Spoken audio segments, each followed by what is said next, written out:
See if it works.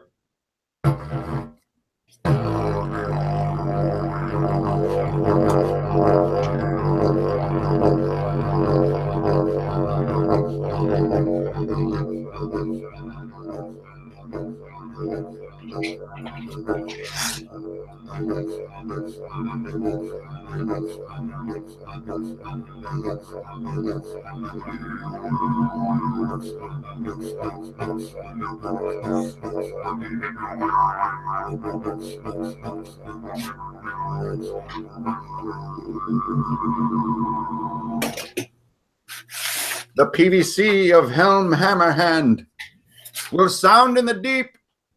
Oh, always got to get the stupid level to absolute maximum.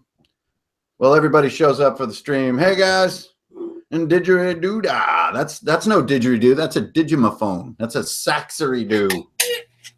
That's I've been working on that instrument this week because I have a terrible case of adult ADD. So I have to do everything that I can think of. Instead of just do a thing. Hey guys, glad you're all showing up. What time? What is it? 5 o'clock? Oh boy. My room is not really perfectly white like this. This is an aberration of lighting. It's really creepy, and I'm glad it's not like this because I'd probably go freaking nuts. All right, well, hey.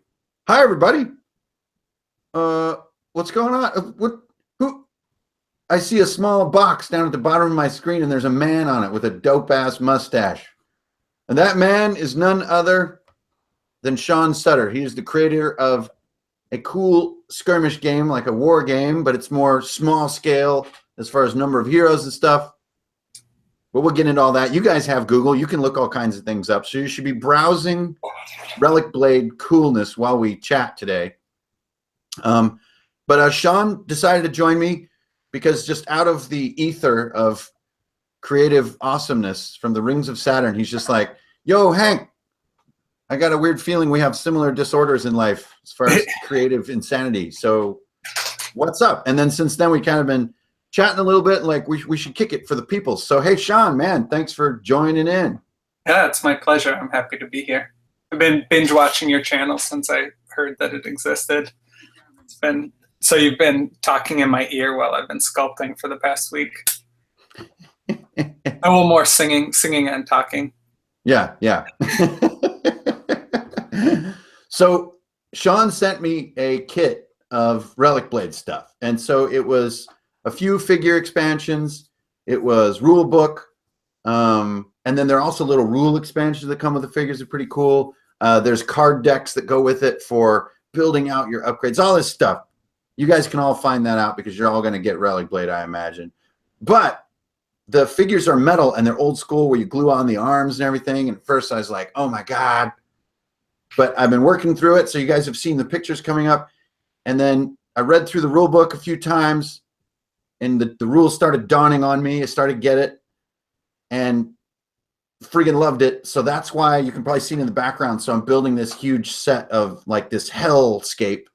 Oh man, that's so sick. To play Relicblade with my homies probably after the holidays. So it's fantastic and it's a mind opener.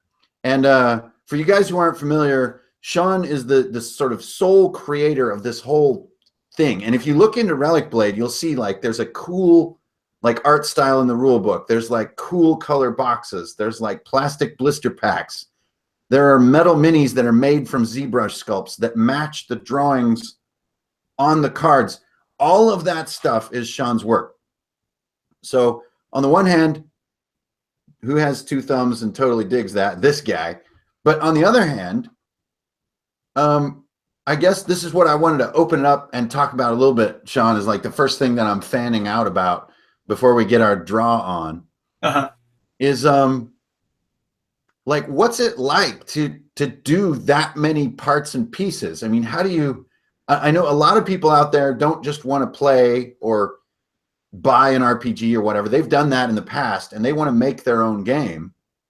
And they're probably staring down the barrel of like all this kind of stuff, but you seem to have surmounted it. So like, what was it like? What did you have to go through? What did you have to learn? How did you attack the whole problem? There was so much there was so much standing in the way of making this real. Like, I mean, if you off the top of your head can think of 20 things stopping you from making a game, like there are more things. I don't want to think of those. That sounds terrible. Yeah, no, but like the thing is, like, it's just like everything else. You put your pants on one leg at a time. And so if I came to a gatekeeper that was saying only the bold can pass from here, then I met those requirements, you know. Mm-hmm. So every time I met a new challenge, I recognized it as like this is the thing that makes it so that most people can't do this, and I'm happy to like meet the challenge. And so I've always been like really highly motivated, and I always maybe it's the creative ADD that helps, that I like doing a lot of different things. Yeah. And so the fact that I have to do a lot of different things is nice, because I don't get tired of sculpting, because I only get to sculpt a couple months out of the year. I'm illustrating for part of the year. I'm writing rules for part of the year. I'm doing book design for part of the year, you know. So I go through those phases, and so it keeps everything fresh. So once I get to boot up ZBrush again, I'm excited to be sculpting. And once I switch over to Photoshop and start sketching, like I'm excited to be sketching again.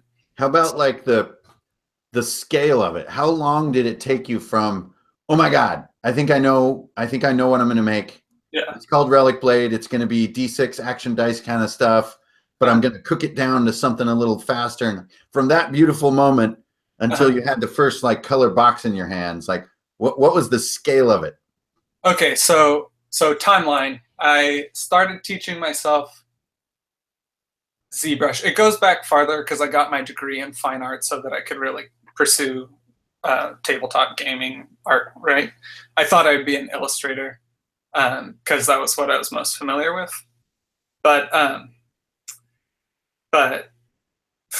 taught myself ZBrush. I sculpted a knight and a cleric and a druid and some pigs, and I thought, like, oh, the people that like D&D might like my models. And then I decided to write the game. And so I started. So ZBrush was the first thing that made you go, hey, I think I'm gonna do this. Yeah, well, it was more, yeah, I mean, I kind of wrote like a rough draft of a sci-fi game back in like 2010. But very little of that carried over. Like, I think I had the idea for action dice then, but it was very rudimentary. I think a lot of people wrote a sci-fi game in 2010. Yeah, exactly. It's a good rite of passage. So I probably realized that I couldn't afford to pay a sculptor, and so I might as well learn how to do it because I'm an artist. Realized that, you know, hiring people would be expensive, and that I could do it. And so that was also a big turning point for me when I started thinking about it in terms of how hard would I be on an artist I hire to do this? Like, would I look at that drawing and say that's good enough to pay $100 for, $200 for, or $500 for, right? Mm-hmm. And so when I started thinking about my work, like, would I pay $500 for that? Then that really was a turning point for me, like, to take it up a notch and at least do well enough that. And that was like 2010, 2011? Yeah, so that was when I realized that I wasn't good enough and went back to school. So that's awesome. So that is a great way to answer the question right from the root, which is like 6 years ago or a little bit plus. Yeah, you were like, but I didn't have the idea for Relicblade, and I didn't think I could sculpt. But once I gave myself the like job to make Relicblade and started my studio, I started working on it in June and had released it in November. Of what year was that? 2015. Okay. So I started writing it in June, released the first set in November, and then did a Kickstarter that was able to like fund nicer components, so like the box and reprint the components and all of the tokens and all of those fun things.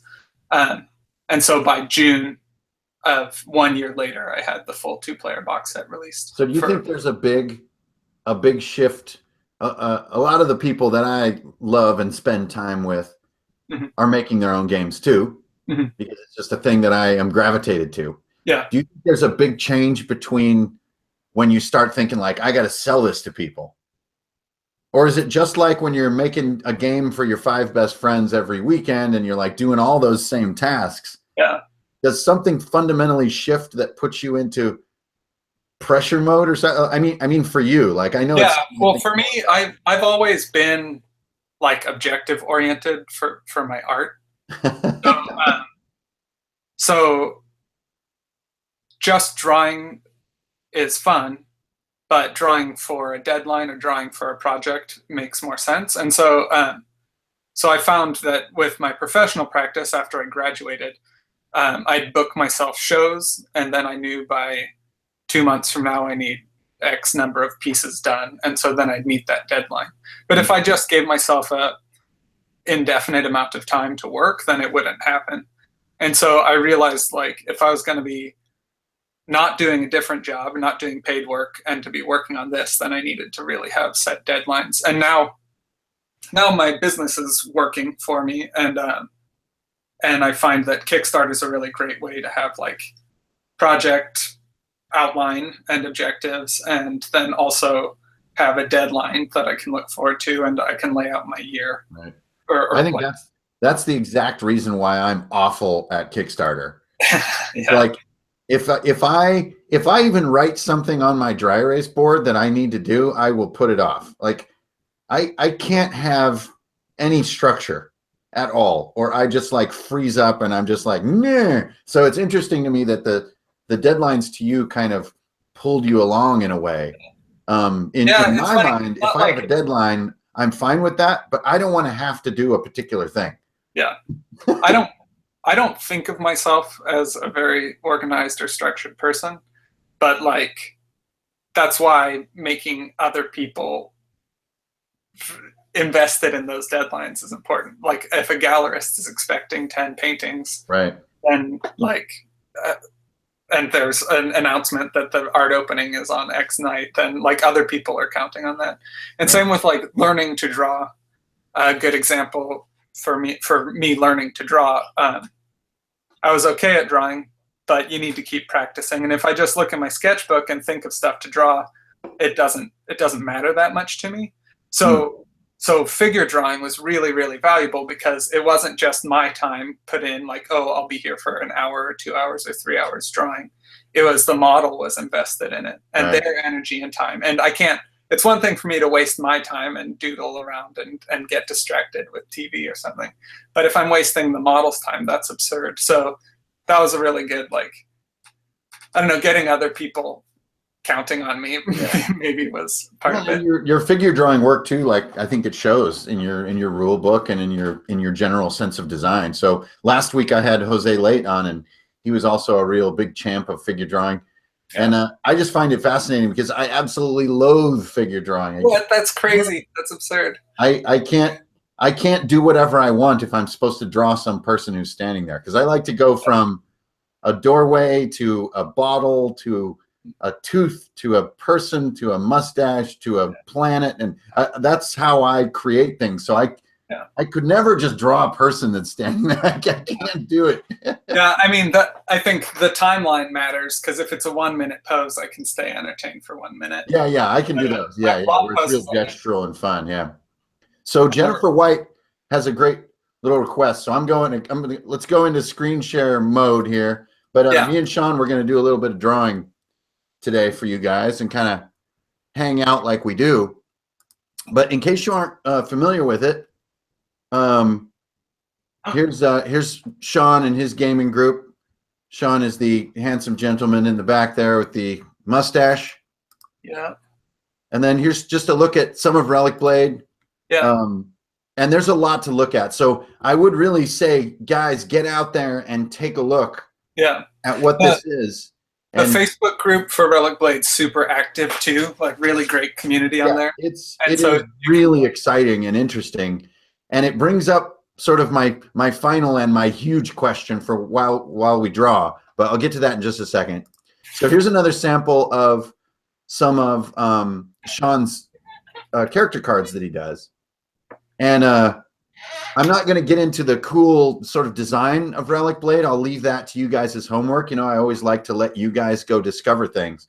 But it's just another example of bringing, you know, the 3D piece and the drawing piece and the sort of art style and the writing style and the font selection, bringing all these pieces together.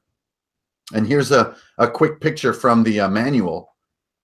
And I got to say, Sean, it's one of my favorite rule books maybe that I've ever read.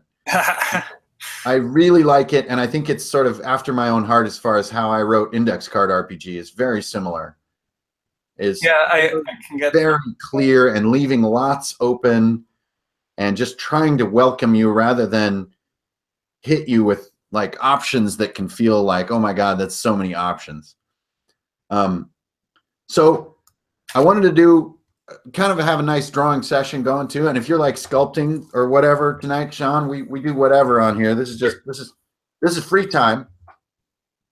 But I've been kind of fascinated with Sean's style, so I was going to try to sort of get into it tonight and do like a sort of a little running night. He always does these like running, jumping guys. I love that the rules examples are so fun to draw. Yeah, like you actually just put the mini on the little guy, even though you totally don't have to. Yep. Or the base, I mean. So the big question I thought it would be fun to think about, and thanks everybody for tuning in. And I know that you've got thoughts on this one, Sean. Okay. So I'm sitting there reading Relicblade, and I'm fascinated because, you know, I don't know if you noticed, but in the last like 3 months, I've been getting very intrigued with so-called wargaming and wondering, you know, what my interest level might be and, you know, what the different communities are like and what kind of choices are available. And, you know, normal questions when you're getting into something new. Yeah. And so then I'm reading through Relicblade, and I liked action dice, and I like this kind of, there doesn't have to be a GM. There could be to sort of teach rules and stuff. But like all wargaming, it can really just be player and player, or even 2 players versus 2 players, and everyone gets to play. Yeah. And that's a huge piece of appeal for me. I really like that part of like skirmish gaming. So I started thinking maybe I'll run a game like this, and maybe I could actually kind of build it into a campaign, because you include that cool campaign idea in your book. And I started sort of hacking your system a little bit and coming up with my campaign idea. And a fundamental question kept kind of coming up in my head over and over. And I want to see what you think.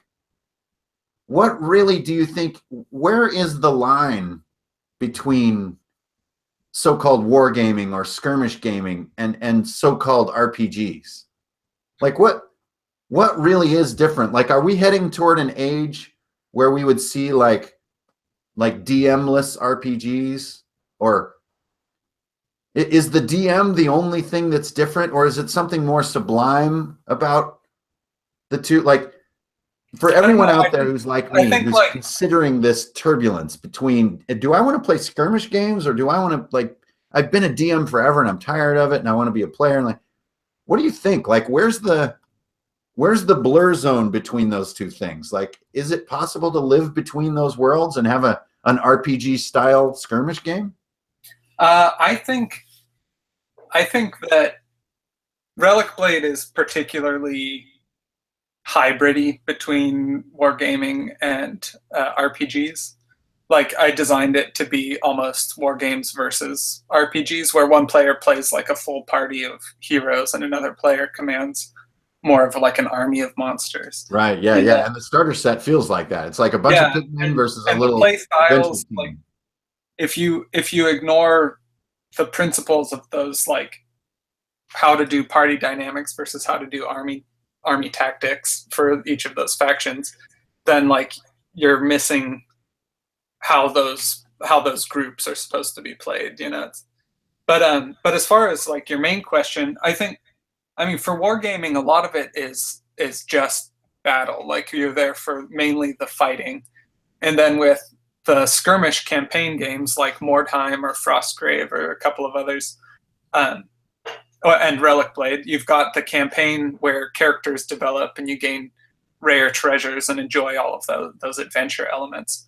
But at its core, it's like player versus player. Whereas I think mostly, or at least all of my role-playing experiences have been cooperative. And even the DM is just sort of facilitating the story and storytelling, and we're all just fighting monsters and stuff. So, I mean, everyone plays different, I guess. And I've role-played a lot less than I've played war games. Oh, interesting. But I wrote Relicblade right after coming out of like a 5-month campaign that I was DMing, like right around when 5th edition was first launched.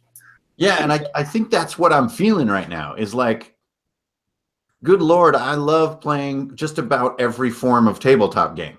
Yeah. I can't help myself. I'm not a purist. And then 2 weeks ago, we played a huge night of Zombicide. Black Plague. Uh-huh. And I did the minis and everything, and like we had 4 players. No one had ever played, so we all got to learn the game together, which is really fun. Yeah, that's nice. And we played it, and we're sitting there at the end looking at each other just like, I just got almost everything out of that I would get out of like an awesome D&D session. Like, we totally were role-playing Zombicide. I don't know about you, but... That's great. I haven't actually even played Zombicide before. Oh, man. Well, I mean, all it is a big, like, you know, on the bad guy's turn, they move toward you. Right. And if they reach you, they kill you kind of stuff. It's, you know, uber simplified so that you can focus on the heroes. But by the wonder of coincidence, that's about when you sort of contacted me. Mm-hmm.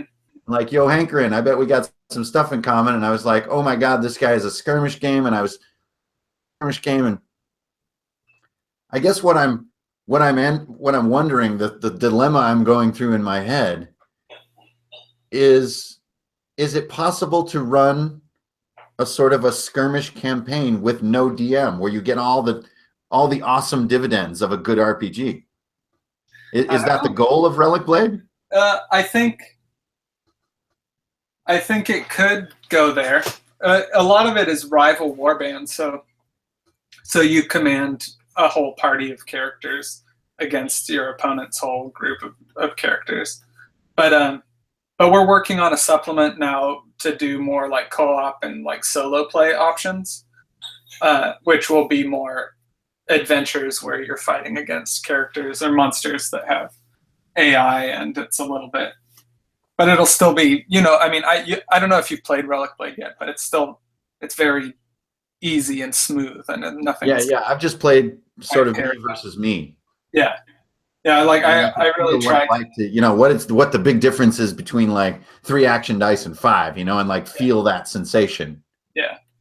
And that's when I started seeing the beauty of it. And then I was like, man, I wonder if I could get away with telling my friends, you guys, we're going to play a campaign of this and there's no DM. Yeah. And like, what? But then what about all the mystery and what about all the surprises and all the flirpaderp? Yeah, I don't know. I mean, it sounds like you really like getting right into action though, right? Like that's your style.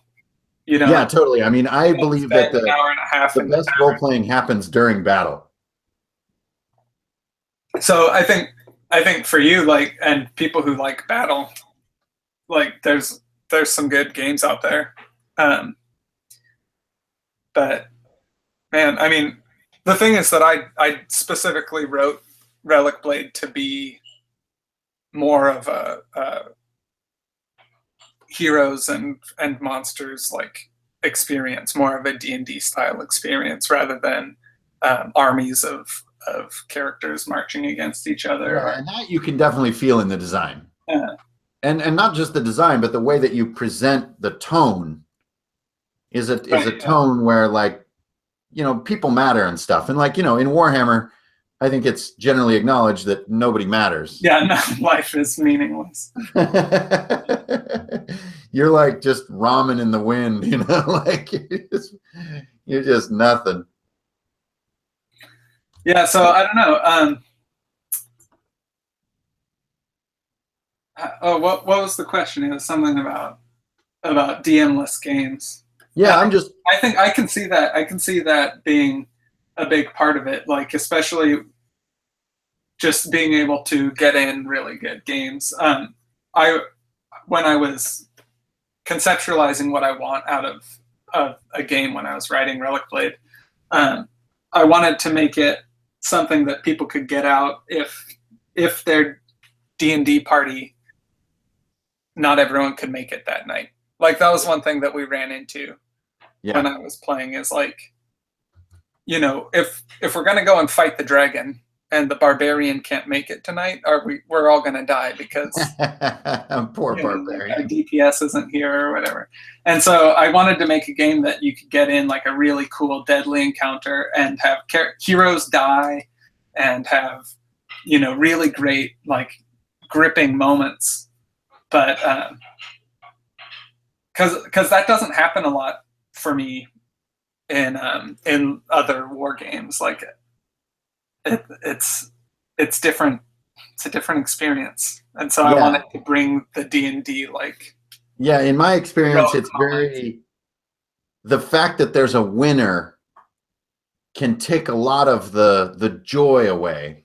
Yeah, it doesn't take the detail and the excitement about unexpected results away, because that still happens, but the sort of just raw kind of friend joy can to me sometimes be missing in a war game. Yeah.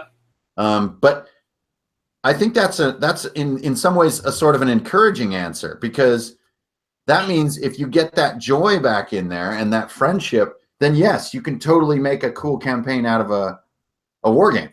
Yeah, definitely. And so maybe, you know, it's cooperating that's the magic, because I mean, I don't know. Let me just be brutally honest. Everyone gets tired of DMing. Right. Yeah. It's difficult, man. Well, yeah, because you're putting in like 8 times more work than anyone else, like for every hour of gameplay. It's only evidenced by the number of like YouTube channels and other resources that are, you know, about like being a good DM, right? Yeah. Because you need all that help. Right. Yeah. Because you're like a storyteller, a rules creator, a party hoster.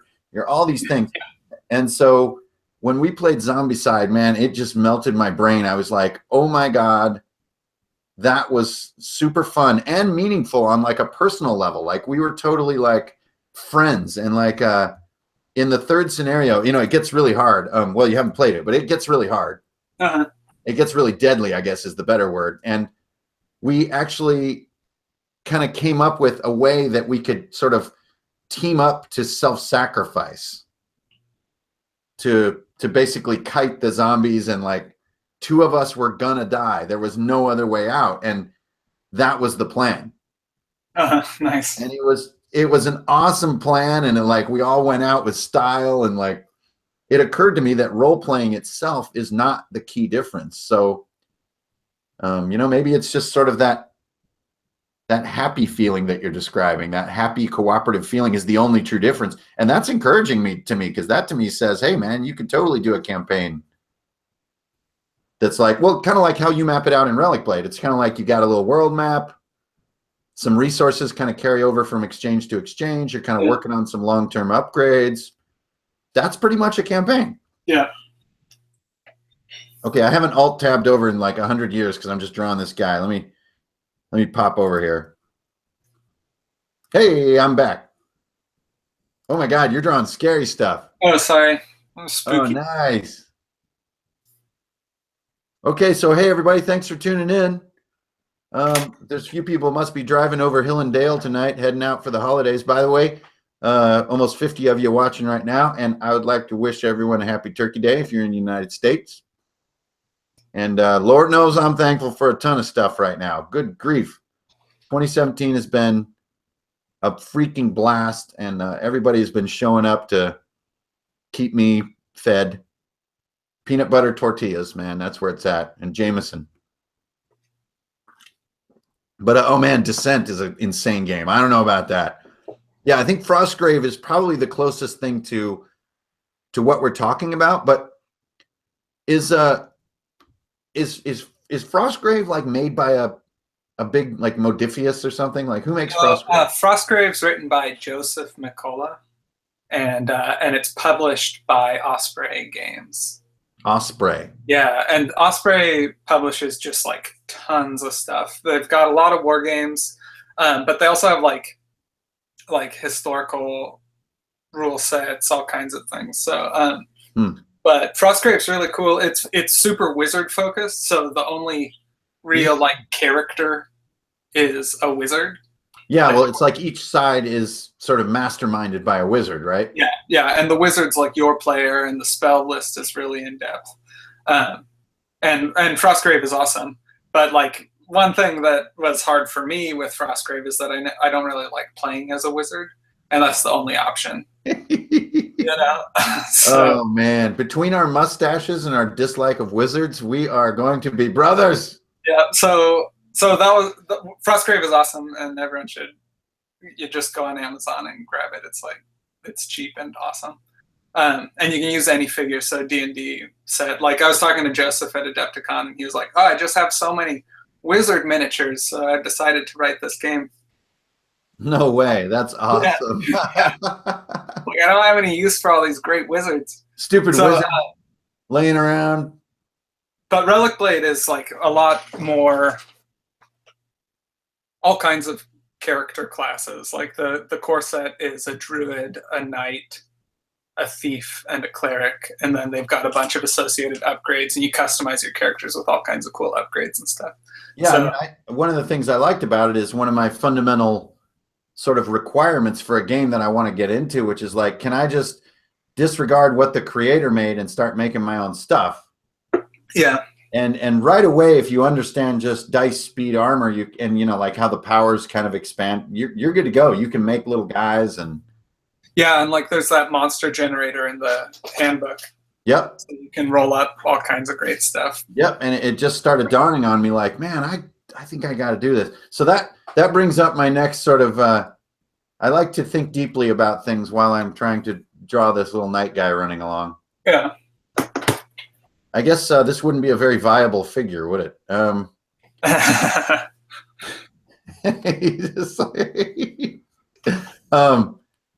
So the mention of Frostgrave, I think, is really interesting, and it's got to be especially interesting from your point of view. And it reminds me of something that I think about quite often. Do you think that from sort of the audience's point of view, not our point of view, because we're crazy. We're people who have decided to make RPGs into our business. Yeah. We're nut jobs. But from the audience's point of view, do you think that there's any sort of intrinsic value in going with smaller creators?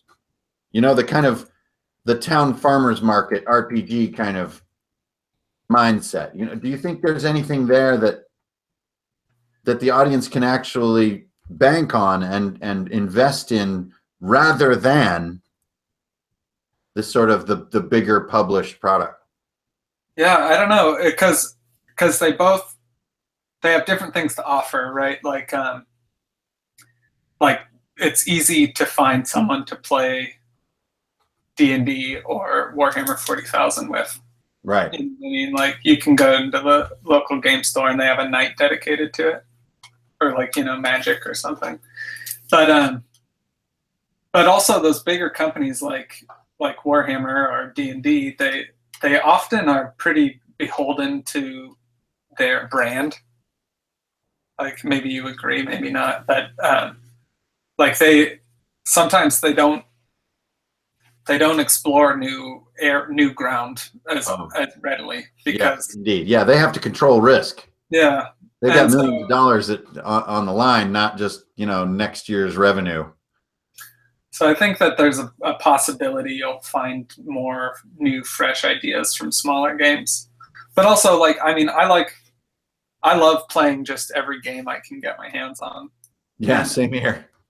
And so that's maybe, I mean, I'm not a typical consumer. Obviously, I'm not. But I think that's a big part of it for me, is it's just really fun to try something totally new. It's also possible you'll just find something that's super derivative and not exciting. But yeah, it's hard to say. It's like everything is so in our hobby. What you're exposed to can often be, I guess the scientific term for it would be self-selecting. Yeah. You tend to attract the same kinds of things that you tend to be interested in, and you tend to fall into these kind of stylistic spaces. It's just something that I think about quite a bit because I love D&D as much as the next guy, but I keep wandering off from it. And, one time on Twitter, like I mentioned something like, Tomb of Annihilation, I'm sorry, but I'm just not curious what's in that book. Yeah. And I didn't mean it like in a mean way or trolling or anything. And someone said, I'm disappointed that you're going to be that guy. And I think that what they misconstrued that I was saying like Tomb of Annihilation sucks or something. I didn't mean that at all. Oh, yeah. I'm pretty sure I know what I'm going to get. And I have tons of those things, and I'm not sure I want like another big one. And I don't know. It's just been on my mind lately now that I'm kind of so deep down this road. What really is what's our angle as these kind of one-man creators? What does the audience really get? And I guess what the main thing you're saying is like a risky or newer idea. Yeah. And also, like, my community is quite unique and wonderful. Like, the people that are into it have a sense of ownership, and I respond to that, and we create new cool stuff together. Yeah, I think that's a really good answer to it. That's definitely something that's true of ICRPG.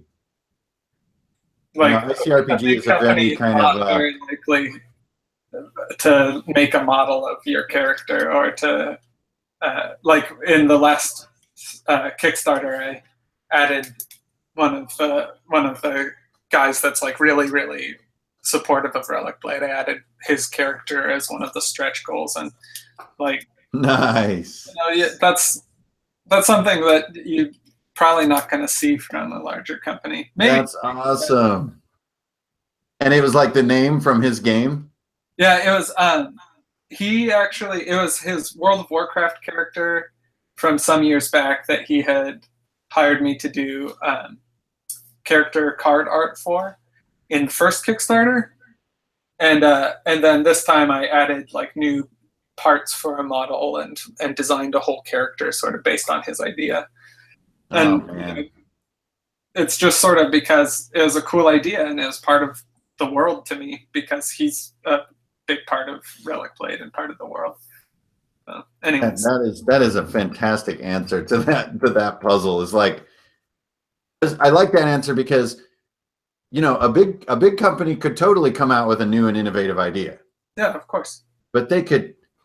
I can't even imagine a world where that kind of stuff goes down. So like, that's a super cool answer to that question of what we can offer that they can't.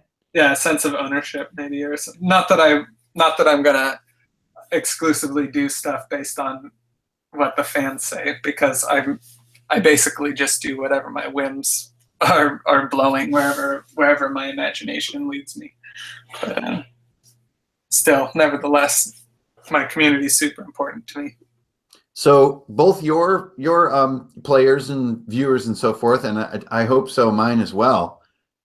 I've got to be curious about what I'm thinking right now is like, you're drawing along. Let me pin you. There we go. So if you're going to add someone to Relicblade, is this where you start, right here with like a pen drawing like this? When I start, actually, I think in this very file, I might have art. What is like, this? where does it truly begin? Like, what's your procedure that you go from nothingness right all the way into ZBrush? Look at that guy. I love that guy. Yeah, so this is a gnome battlesmith, and he is a character that exists. This is the one I was talking about. Because while hobbying of STF, the Fellowship, you can find them on YouTube, he backed the first Relicblade. He backed for custom card art, and he had me make him a gnome character. And so then this time I like revisited the idea of like a smith gnome. I developed the gnomes more as like weird, obsessive creators and tinkerers, and like they're dedicated to craft. And so this guy's dedicated to smithing. And then I got into ZBrush, and let me see if I can open. Is this the little guy that's riding the ibex? Yes. Oh my God, I love this guy. I need an army of these little guys. Yeah, I really like them. Oh, it's so fun. But still, that drawing just speaks volumes about the tone that I think you're hitting or attempting to hit with all your stuff in Relicblade. Yeah. It's like a feel-good tone. Yeah, it's funny. I like that like lighthearted badassery. Yeah, look at that dude. So here's the mounted version where he's on a little. He's on a hover saddle. Hey, there it is. There's the monkey. But I oh mean, my God. yeah. So I really like that. I love how this model came out. Oh my gosh, it'd be so sweet to have a little army of these guys. Yeah, no kidding. I was thinking about that. It's totally viable. And then there's another gnome, an alchemist. He can ride around on one of these ibex also. It'll be a lot of fun. You know, I think it's cool too because it isn't necessarily even just a property of, you know, this wonderful new world we're in where, you know, like you, Sean, can be the master of your own domain as far as your game, right? Yeah. Not only is that giving you the ability to, like, you know, manifest this fan or viewer or player. Yeah. I hate the word fan, but yeah, manifest into your game. Yeah. It's also like the communication and the creation tools are like unlike anything they have ever been. So it can so simply go from, you know, anyone who's in the chat right now watching this stream can get interested in a thing, and it can find its way into Photoshop, and it find its way into ZBrush, and all the way down to the Metal Mini, and then it's at your house and you're priming it, and like that is a very new world. Yeah. I mean, give or take what, 3 to 5 years that we've had anything like that. And that's just freaking awesome to me. That's a big part of why I was so excited when I got Relicblade in the mail was, you know, if it was 100 people that had made Relicblade, I still would have been pretty happy because I like the design. Yeah. But to think that it's one and there's this community and this kind of stuff, it's really cool. It adds something, and this is why I was asking you as a question, that sometimes it's hard to identify what's so dope about that. But you can like feel it. I think, yeah, I don't know. And like, I'd like to have more people working on it. Like, sure, why not? But also, I've always been an independent at heart, and like maybe I have a problem with authority. But well, I don't think it's a problem. But at least I can get stuff done. So. Oh man. Yeah, you seem like a real rebel rouser. So are you like a beer drinker, Sean? What kind of rebel rousing do you? How do you become a person with a problem against authority? I don't know. I don't know how it worked out. Just a monster.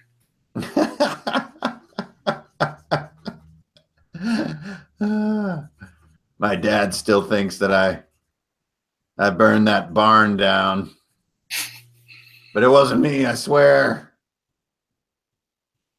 So do you guys do a lot of playing? And there's that photo of y'all in the friendly local game store. Yeah. You guys do a lot of gaming in there, or is that a photo op, or like is that a thing that you do? I used to play there like every week religiously. But since I started doing this full time, I just I barely get out anymore. Oh no! Do you think that being a an RPG entrepreneur actually limits the amount of time you actually get to enjoy the hobby? Probably, but no more than someone else that is accidentally working all the time because of work. Right. So at least something you were mentioning earlier is like sculpting monsters and drawing knights and. But it's a, I mean, for you, it's a time-consuming labor of love, right? I mean, this isn't just something that you do for fun and kind of rock on. Like you're working on it all the time. Yeah. Yeah. Yeah. When I'm not working on it, I'm probably asleep. Well, I find that I use other activities as tools to come up with new thoughts and ideas on all my RPG projects. Yeah. So yeah, I totally would like to go hiking because I want to go look at trees and think about nature because I'm working on this forest encounter. Yeah. You know? I think for me, like, did you ever watch Jiro Dreams of Sushi? Yeah, that show is awesome. Yeah, so in it, Jiro, who's like the best sushi chef in the world, says that in order to make good food, you have to eat good food. And so I take research really seriously, and like I buy new games all the time, and I play whenever I can. And often when I get the chance to play games, it's to play a completely new game instead of revisiting a favorite, because like I really, really love the opportunity to try new stuff and find out what's great about it. Actually, you were talking about that too, like your RPG collection. If you get one good idea out of a book, then it's a book well purchased. Absolutely, yeah. What about your craft game? Are you still painting minis and stuff when you can? Yeah, I love to do that, and I do that like to relax. I love painting models. I recently bought the new Games Workshop game Shadespire and painted all those models when I was supposed to be working on Relicblade stuff. But it's a nice time off for me to do my favorite thing, even if it's sort of vaguely related to what I should be doing for work. That's awesome. The one I was just making kitty cat eyes at was Massive Darkness. Oh yeah. And I was kind of fluttering my eyelashes at that game, and I was just like, dude, the last thing that you need is like 40 more minis to do. Like you're doing this huge Relicblade concept. You're basically thinking about playing a year-long sort of Relicblade inspired hacked war game campaign, and then before you're even halfway through the minis for that, you're like, ooh, look at Massive Darkness. That's cool. Yeah. I was actually looking at those models today. I like the Cool Mini or Not, like that. Man, I'm ashamed that I don't know the name of the artist, because it's like one particular artist that has a really yeah, he does that really exaggerated crazy style, and then they sculpt the models in his style. It's cool. Yep. I mean, obviously I'd be into that since I illustrate and sculpt the models in my own style. So yeah, and then like Sorastro is the YouTube channel where he paints them like the art. Yeah, nice. Which is just like unbelievable, and he's like a master painter. So it's just, I don't know, all those little things that are coming together are also part of that kind of excitement that we were talking about earlier, of like just this newer world that never could have been before. And so that's why I was just so happy when you just hit me up out of the blue and you're just like, hey dude, I bet we kind of are similar in some twisted way. We should hang out. I'm like, yeah. One of your community members, Greg, PM'd me because he also plays Relicblade, and he was like, "Oh, I don't know if you've seen Runehammer, but you've got to check it out." And I was blown away. Oh, sweet! That's awesome. I like your attitude about gaming, to just like play better, have more fun. Like fun is the main objective. Really get what you can out of your time. Yeah, no gloating on what you know that other people don't. That's no fun. Everybody gets to know all the stuff. Okay, I'm ready to submit my piece because we're almost out of time. Oh shoot! I've got my predictable warrior knight here. Perfect.